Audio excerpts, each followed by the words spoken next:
Did you just create a new event or did you just go live? I created a new one. Because I think we should just go.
Hello, folks. Can you hear us?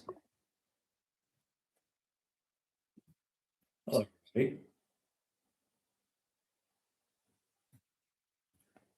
Excellent. Excellent. Sorry about the technical issues. New year, new technical issue.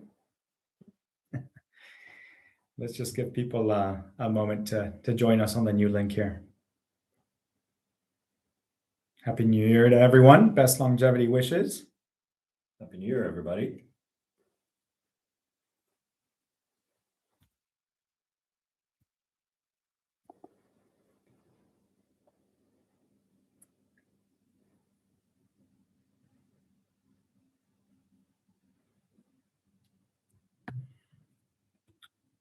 Okay, let's go ahead and get started. We'll give people a moment to transition over. So yeah, Happy New Year to everyone.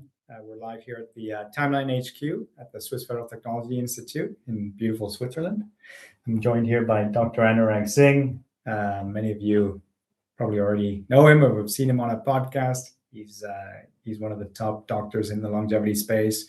We're lucky to have him as our Chief Medical Officer here at Timeline, an MD, PhD that has been doing research on longevity for over 15 years. So we thank you for everyone who pre-submitted questions. We have a long list of questions. We're very grateful for everyone, obviously this Timeline community, and that you're all very interested in our research and how we can ultimately age better and healthier. Yeah. So we always like to start these sessions with, we have to do the quick disclaimer. So while Dr. Singh is a phenomenal doctor, he is not your doctor or my doctor. So please make sure that you consult with your personal physician on any health-related topics. This is not medical advice, and Mitopure is not intended to prevent or treat any disease. We are obviously a dietary supplement. We also have a skincare product too. Okay, now that we have the disclaimer out of the way, I always like to start with a more personal question for Dr. Singh. Some of you, this may be a repeat for some of you, so if it is, I apologize. But I think you've been in this space for so long. What got you into longevity in the first place? What got you to Timeline? You've been with us for how many years now? 12 years. Over a decade at Timeline, which is quite a timeline. What gets you excited today, 12 years later? Yeah, I think, longevity, it is having its moment, but we started much ahead of the curve. We saw, and I trained as a medical doctor almost 25 years back. And the problem with, let's say, general medicine and healthcare was that we were treating the symptoms, very late in the aging and health trajectory, and not really thinking that it's the foundation, the problems that are laid out or happened 20, 30 years before. And so that fundamental idea drove me to spend 20 years researching. And I started really looking at old people and their immune system, and then got interested into how, in a population when you're 70 plus and you have mobility issues and you also have immune health decline, almost like a polymorbidity condition. And all roads in these 20 years I've spent lead to poor mitochondrial health. So you're declining muscle health, mobility issues. You look at 70-year-olds with those issues, it's the poor mitochondria. You look at how sick they're getting in their 70s with infections or catching all kinds of cancers. The answer is poor mitochondria. And the same with the brain now, that, so we're now looking at brain health and with aging, and all roads really lead to mitochondria. That's really what got us into studying mitochondrial health as sort of the core cellular foundational health, on which if you improve it in your 40s and 50s, you can really reap the rewards 20 years down the line in your 60s, 70s, 80s. So that's what's been driving us for the last 15 plus years or even more, doing the fundamental research, really applying the biotech principles of deep dive in the research. And we're just beginning, as they say. So that's fabulous. And as you think about sort of 2025 and some of the biggest breakthroughs in the aging space, but also for Timeline specifically, we were the proud winners of the X Prize Health Span, sort of that first phase of this big award. Can you tell us a little bit about sort of that award and more broadly why you think it's meaningful and important, and why we're taking part in that? Yeah, so I mean, there's massive, let's say, inflection points that happened last year in the longevity space. One is this X Prize, which is the biggest prize for longevity research, 100 million plus nonprofit sort of idea backing the 40 or top 10 now bold ideas that are going to have an impact on health span. And we've been at it so long that people really recognize the diligence of our research, the amazing results we've shown, not only in early models of aging research, but in randomized placebo-controlled trials across different populations. And the fact, today the whole longevity research is coming to the idea that really 3 key organs will have massive impacts on human health span. One is the skeletal muscle. So your muscle is a big longevity organ. Your brain health, as we age, our ability to focus, the attention we have, the concentration, that is a key element. And I'm trained as an immunologist, and I believe the immune health, because immune cells are like sentinels patrolling all our organs, wherever there's a danger happening, that they are the 3rd key organ, the immune system as a whole. And so that was where the whole community and the X Prize came together and said, if you can show an intervention or a group of interventions that can impact in parallel all these 3 organ systems, muscle, brain, and immune health, and can reverse some of this decline in cellular health and mitochondrial health in these 3 key organs, then we recognize you for your efforts. And that's what we really have been doing for the last 15 years. We have shown for the last 10 years how Mitopure and Urolithin A really revitalizes the damaged zombie mitochondria into healthier ones. This leads to long-term benefits of improved 10%, 12% improvement in muscle strength and endurance. We had data looking at the sort of dampening effect on inflammation when you look at markers like C-reactive protein. And then we ran this big study last year, which was really one of the first studies, and we're doing more, which really showed that regular supplementation rewired the immune cells, these aged immune cells, into more youthful looking immune cells that had more mitochondria and were more ready to fight these dangers that our body is always encountering. So I think that is probably the big highlights of last year's research. That's super, and it links nicely to some of the questions we've received here. We have customers of Timeline, where Mitopure is one of several things that they may be doing for healthy aging and supplements they may be taking. If we just think about immune, What would you say to customers that are taking vitamin C or vitamin D potentially for immune? How does this compare? I mean, how is this different? Is this an immune boost? I mean, Yeah, it's different here. I mean, we talk about this concept of immune fitness. What is? Yeah. I think it's very important to again put at the foundation of good health of every cell, of every organ, mitochondrial health. So when I say immune fitness, I'm talking about the energy currency that the immune cells need to be aware of the surroundings, right? And what happens with aging in the immune system is that these sort of elite immune cells, they go away or they become very fatigued. And so around our 50s, 60s, that's when you see increased incidences of autoimmunity and cancer coming, or poor immune health, because these sentinel immune cells that we call T cells, because they're kind of educated in our organ called the thymus that goes away in our 20s and 30s, is that just because they're disappearing, our immune health has been compromised. So what we saw was that by restoring the youthful regenerative capacity of these immune cells, you could now power the whole system. So it's almost like immune decline is the stepping stone to poor health span and poor longevity. And then the rest of the cascade happens. Mm-hmm. So I think what we are doing is really identifying the early events that you need to tackle during this health span approach. So if you are into health span, you are into longevity, you of course need to do your exercise. You need to take care of your caloric intake. You need to sleep better.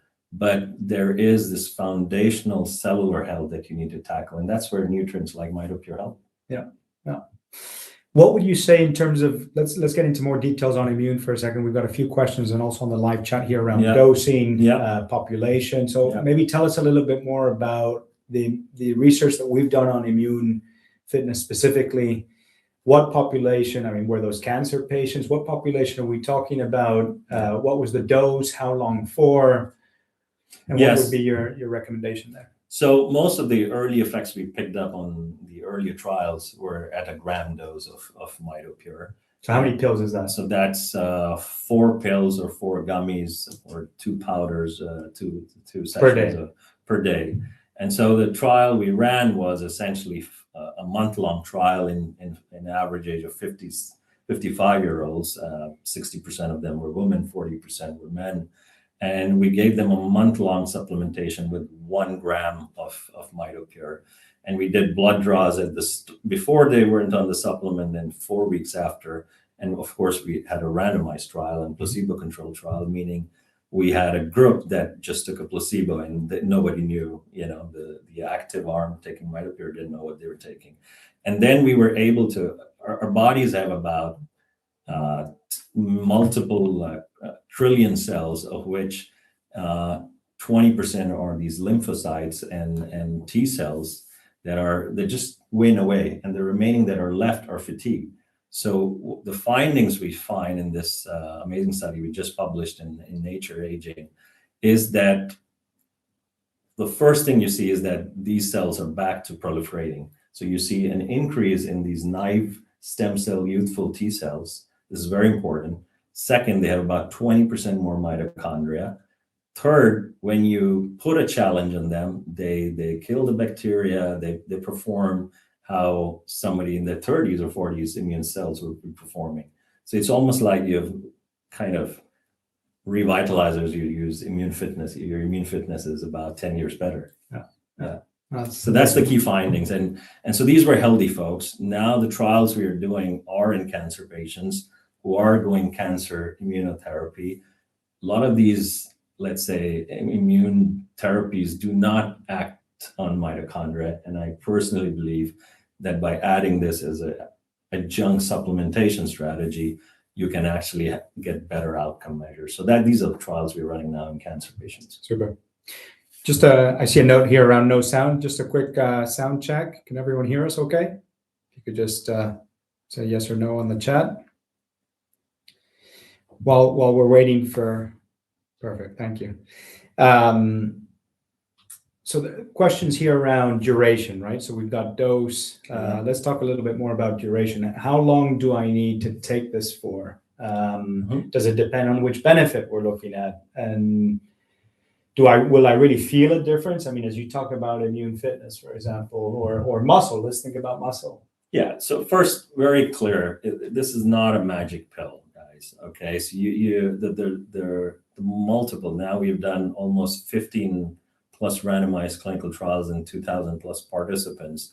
What we see is it takes a month. It takes a month to take the zombie mitochondria, these damaged mitochondria that accumulate in our cells and bodies during the aging process, whether it's the immune cells, the muscle cells, or the brain cells.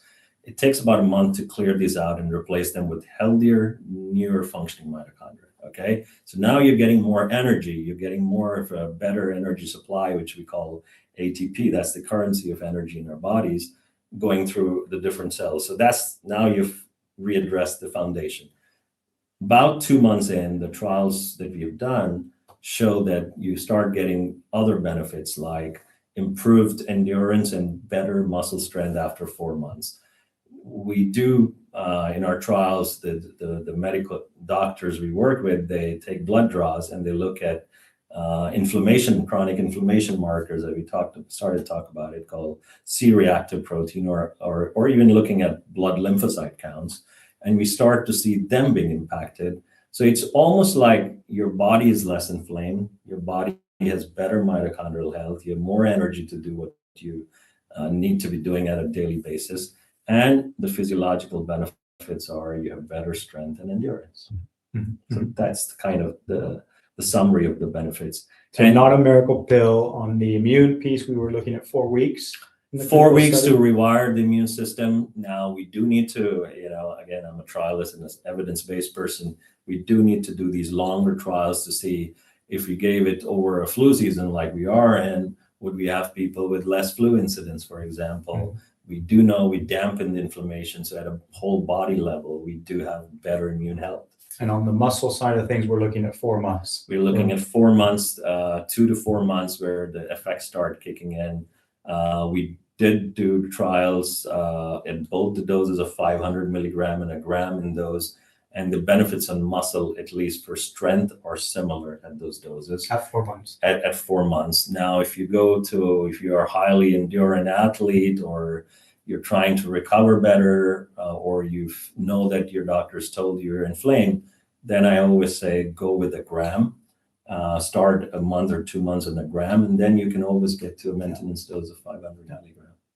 Let's talk a little bit about safety. We have questions here with people on statins, for example, and potentially taking other medication. Or what are your thoughts on Mitopure safety profile? Yeah, so I actually went through all the 200 questions that came in one by one. Back to your question on statins, a lot of folks are probably on statins or steroids. Now, these modern medicines, especially statins, are mitochondrial toxins. They do damage the mitochondria. They, of course, are known, they have health benefits, but they have side effects, right? So you do have 20% people on statins who will have muscle pains, they will have muscle damage. And that's where I think Mitopure really stands out, because it's a natural product, it's a natural supplement. 1/3 of us, if you're eating right, if you're eating our berries and pomegranates and nuts, we are making some levels of this natural molecule. And evolutionary, I think a lot of us did make it. It's just that with modern evolution and how our lifestyles have changed, we've lost the microbiome. So in the 2,000 plus participants and hundreds of thousands of people on it, we have very clean safety profile of this molecule. Mm-hmm. Mm-hmm. So yes, if you're on statin, you can take it. It will only help. We have not done the randomized trials where we've taken a group of people with statins and put them, and possibly, people are taking things even like GLP-1 today, right? Where there's a lot of weight loss, but also muscle loss happening. I think this is an area where probably things like Mitopure can perhaps help. Yeah. That's obviously another question. What are your thoughts, I guess, broadly on GLP-1? There's a lot of noise, obviously, on the weight loss benefits, which are undeniable. Is that something that, from a longevity perspective, do you think that there's potential there, and then any potential benefits of Mitopure as a companion? Well, GLP-1s are drugs that have been around for 10 years as anti-diabetics drugs, and more recently they've been, one of the side impacts has been the sort of the obesity reduction effects. And from there, they have now moved into mainstream medicine or consumer health as lifestyle drugs, where people are using them to stay in shape. And I think for 30, 40, 50-year-olds, it's okay. I worry about my 70, 80-year-old parents and that age group, because they've already lost so much muscle during the aging trajectory. We all lose about 10% of muscle every 10 years, and it accelerates after the 60s. I think that's a particularly vulnerable group. If you're going to lose 20% of your muscle, in addition to the 10% that your aging is putting on in such a rapid short time, that is, I think we will in 10, 20 years see sarcopenia being talked about a lot, because I think these GLP-1 drugs. So I do think when people take these GLP-1 drugs, they should talk with their personal trainers, or they should do strength training, they should watch their diet, eat more protein, and things like Mitopure can perhaps, because there's so much metabolic imbalance happening so quickly, that things like Mitopure can help. Yeah, super. Changing gears here, we've got a lot of pre-submitted questions. Even just simple things like, is it better to take Mitopure with food, fat, or on an empty stomach? So we've done that. We've done the hard yards. We've done these studies where we have taken people, a cohort of folks, different age groups, given them Mitopure in a pill or a sachet in an empty stomach versus, after a heavy breakfast. The profile, Mitopure is a very stable compound. And so when you take it in about 6 to 8 hours, it will peak in your blood. So whether you're on an empty stomach or after eating a heavy meal, it doesn't really change its absorption levels and its what we call pharmacokinetics. And after about 24 hours is when we start seeing the levels decline. So it kind of works like you have to take it once a day. Now, I saw a lot of questions as well, where people are saying, well, should I split the dose? Should I take my 500 milligram dose, take 250 in the morning and 250 in the afternoon? Because one pill does give you, or one gummy does give you 250 milligram, and same for a gram. Should I take 500 milligram? We have not done the trial on that particular concept, but I think it's a very viable concept that you can split the dose. Because in my opinion, if I know my clinical pharmacology, you're actually keeping the blood levels of the Urolithin A even higher for a much longer time by splitting the dose. So I think whatever works with your lifestyle. But aren't you also interested in sort of that P max level? Yeah, so that's where I go with the clinical recommendation. What we have done in our clinical trials is most of the participants, or actually every participant, takes it in a fasted state in the morning, the entire dosage. The full dose. The full dose. Now with the gram, I know I'm inducing that C max, as you said, maximal concentration to give that pulse to the damaged mitochondria to clean them out. But I do think that it's the entire exposure also that plays a role. So irrespective, I think if you're splitting a gram dose or pre-workout 500 and 500, you will reap the rewards. Let's take a few questions from the live here. Yeah, sure. So we've got a question around, are there other supplements that work well in conjunction with Mitopure? Great question, and a question that I get a lot. So the way to think, and I know a lot of people take a lot of supplements, so the other way to ask is how does this fit into my stack also, right? I see Mitopure as the sort of the foundation, right? If your cells are working better, if your mitochondria are working better, you will absorb all the other nutrients and vitamins and minerals that you're taking better. Now, what we do think, if you think as a mitochondrial biologist, you need to get these zombie damaged mitochondria out first. And so today in mitochondrial field, there's 3 strategies. Well, let's grow more healthy mitochondria. That's the NAD boosters. That's the compounds like resveratrol even. The second strategy is, well, take whatever healthy pool of mitochondria you have, things create like creatine or CoQ10 make them function better. That's another viable strategy. But unless you clean the damaged waste out and clear the real estate, you won't really get the benefits, I believe, on with these other supplements. So take Mitopure and then take NAD, possible. Take Mitopure and take CoQ10, possible. But I think you'll reap better rewards if you add Mitopure to the stack, just because you're cleaning these damaged mitochondria out. Okay. What benefits can a 75-year-old woman expect from timeline as related to autoimmune conditions like Sjögren's and others? So, well, this gets into a bit of like a drug-related clinical trial. Sjögren's is an autoimmune condition where you have these autoantibodies causing all sorts of immune disruption in the body. We don't have clinical data on it because this will require a drug trial-like approach.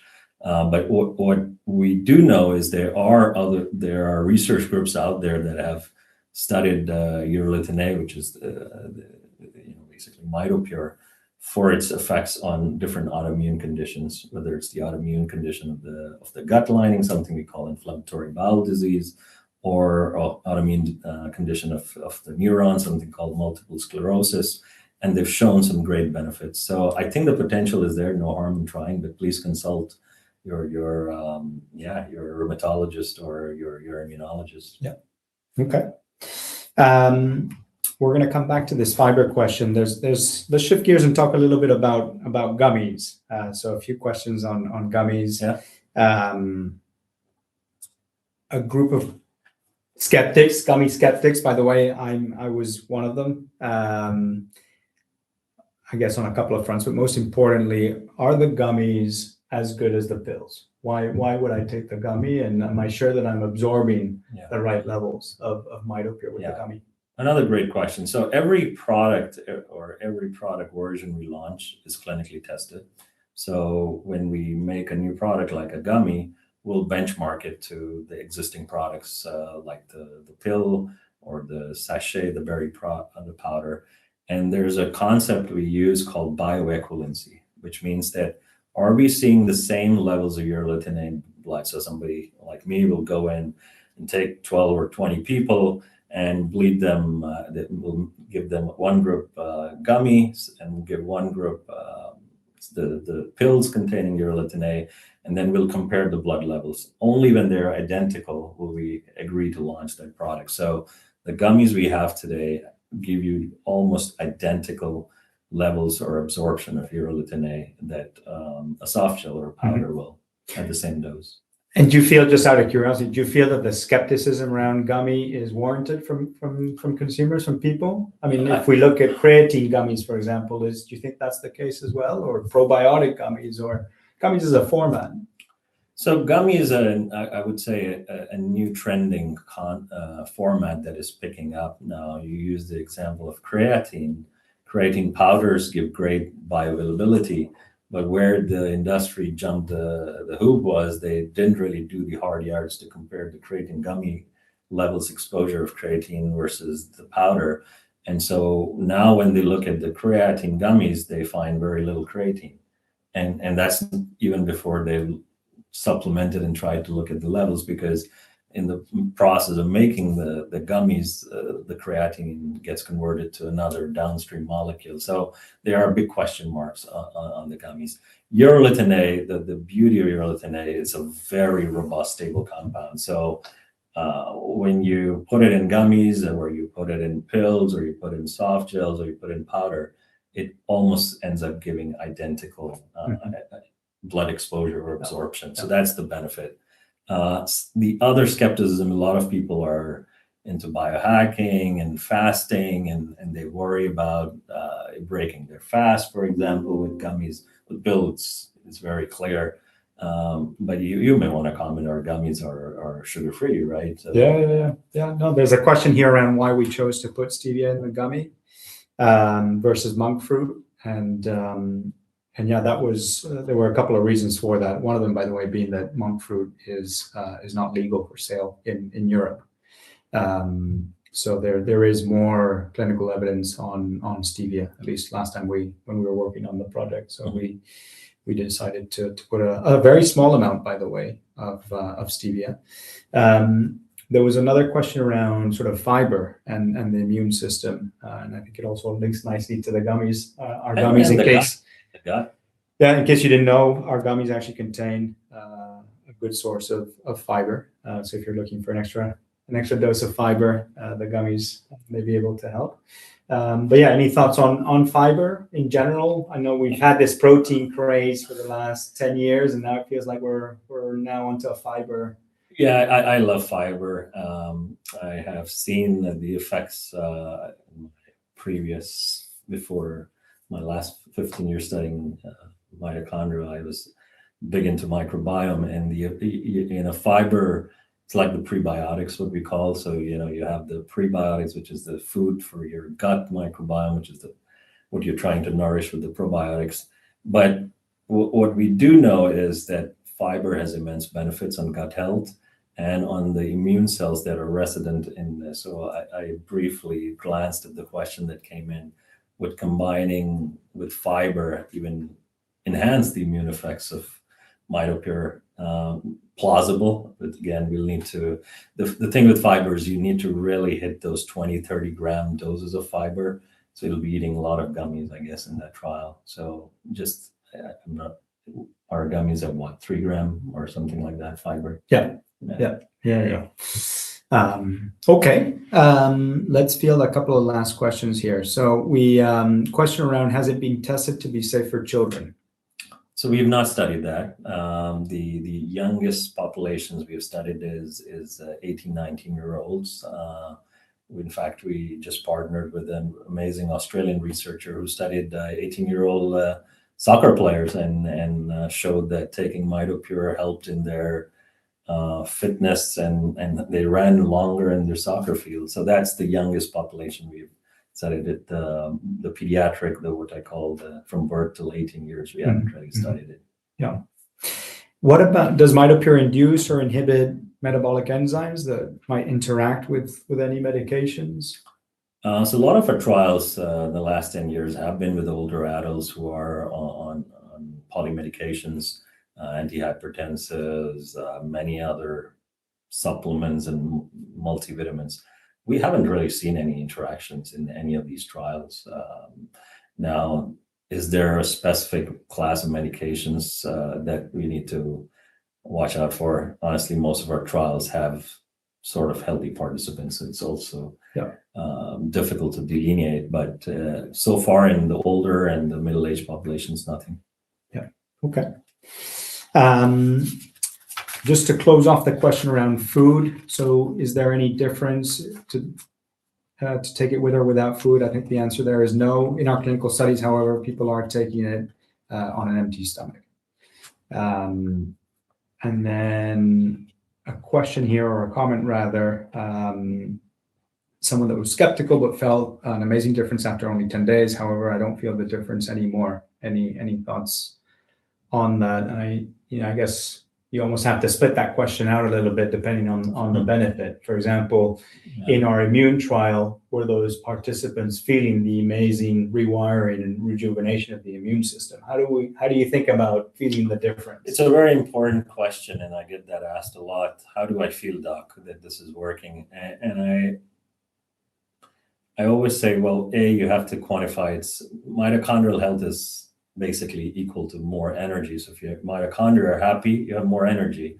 So a lot of times people will tell me, well, I just have more energy at the end of the day, or I went to the gym and I recovered the workouts.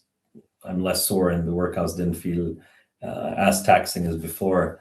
But it's really what the immune study showed is there are valid biomarkers. So if you go to your doctor for your annual lab work, and you measure things like C-reactive protein or your lymphocyte count, that's when it shows your body's more prepared to handle stress. Your body is more prepared to handle the next flu. Your body is more prepared to handle the next injury, right? So that's really sort of... so just because you don't feel it, it doesn't necessarily mean it's not working. It's a long game. And I think it's Beautiful question. I think we missed from I think it's Zari Karimi, who says, I've been taking it for almost 6 months and I feel great because of it.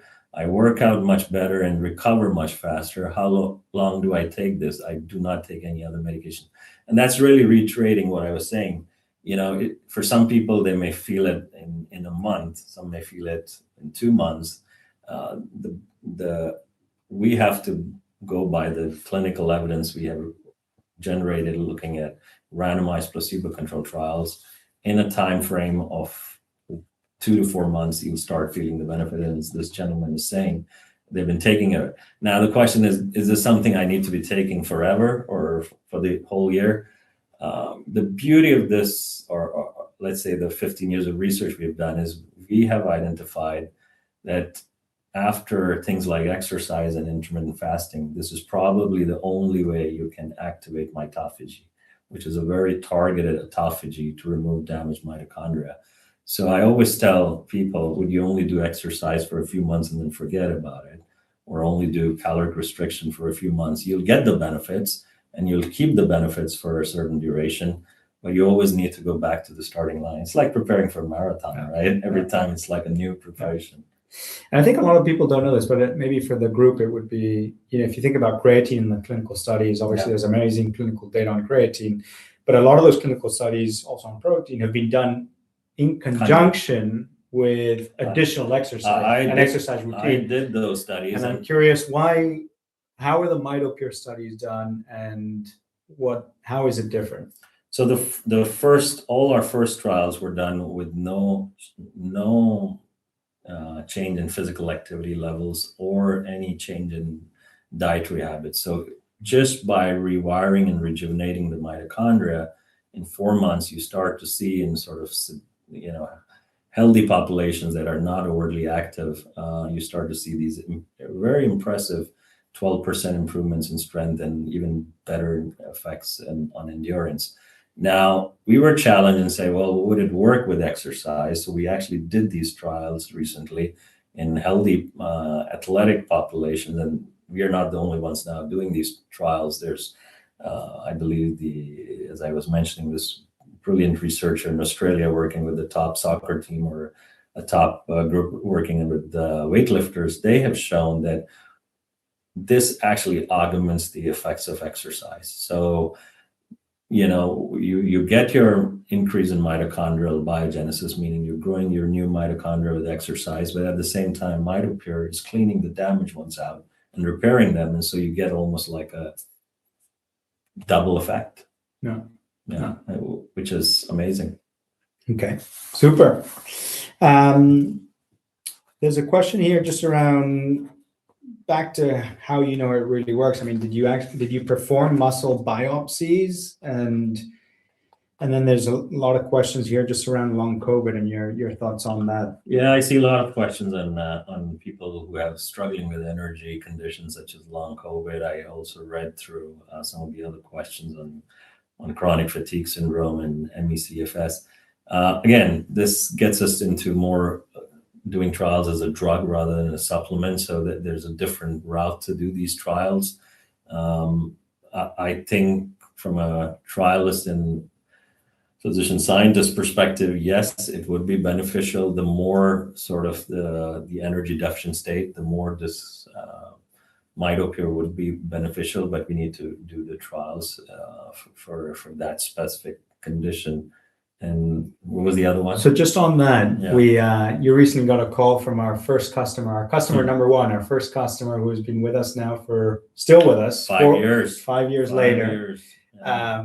April 2020, I spoke to her first. She was the first person who actually purchased our product.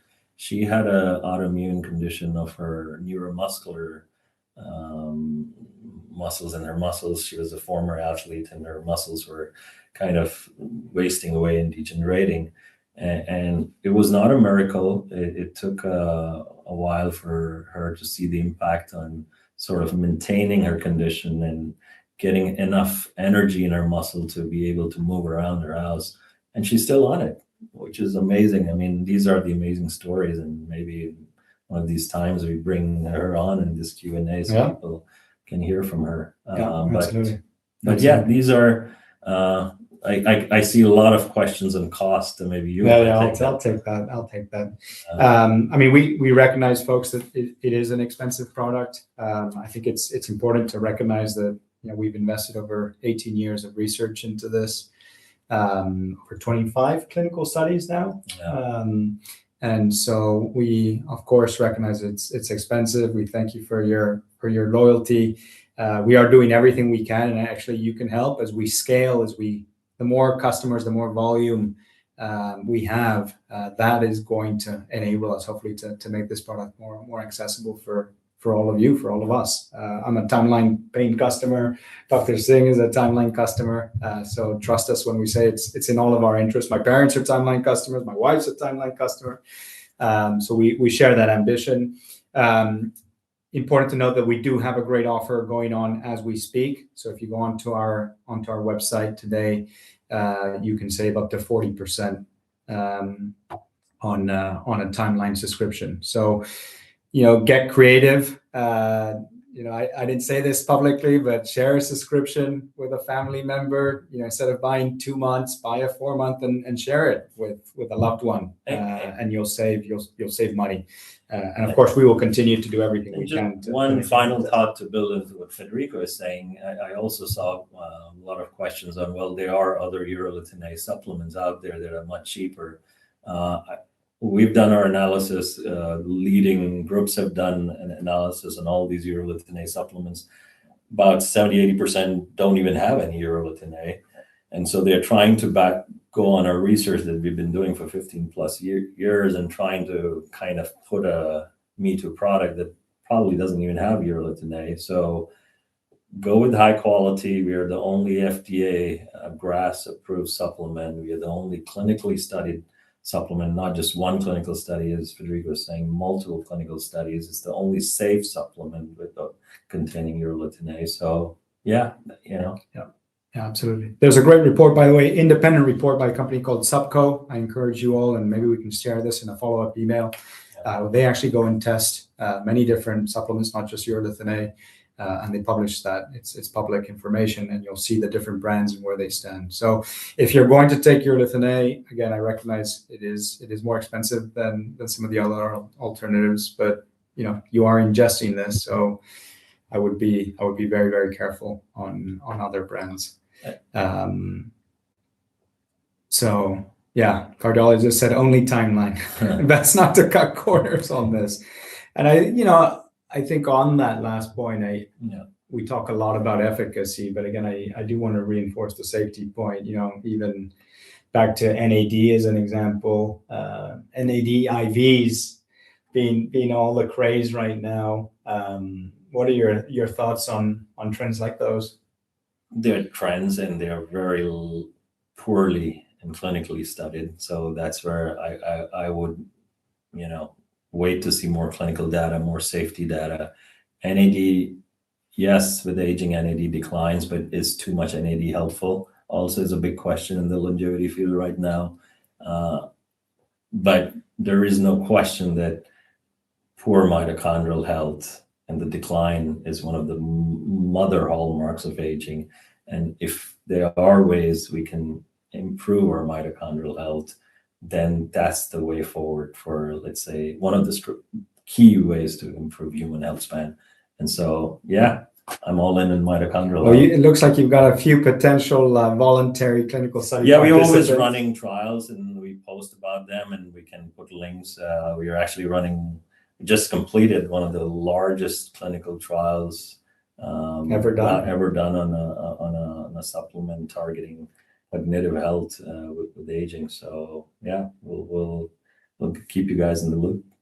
What are I'm curious, just to close us off, what are, as you think about, you know, the future and other research institutes working on Urolithin A, what do you think the next frontiers are? And it's, to me, it's really brain aging and cognition. So we started actually as a company focused on cognition, and then we saw these remarkable effects on muscle and more recently immune. But today they're over. I was just looking yesterday. There are at least 150 publications last year on Urolithin A. We published 5, and so there are 145 groups now, independent of us, working on Urolithin A, and they're all doing really good cutting edge research. So the Buck Institute of Aging is doing it. The National Institute of Aging is investing a lot of money. In fact, one of the few interventions on the health span, they're running a randomized clinical trial on it. The National Cancer Institute is running a trial with Mitopure now in folks with prostate cancer. So I think cognitive aging and the data coming out from these groups on how with aging the neurons accumulate damaged mitochondria, just from that, Mitopure is a very viable strategy, has a lot of promise to have an impact there. Yeah. Okay. With that, I want to thank you all for your time. Thank you, folks. Best longevity wishes for the new year. And if you do enjoy these, please do share them. Please let us know. You can always email care@timeline.com. And Dr. Singh, thank you for your time. Pleasure interacting. Phenomenal resource Yeah. for all of us. So thank Feel you. free to, and Happy New Year, everybody. Take care.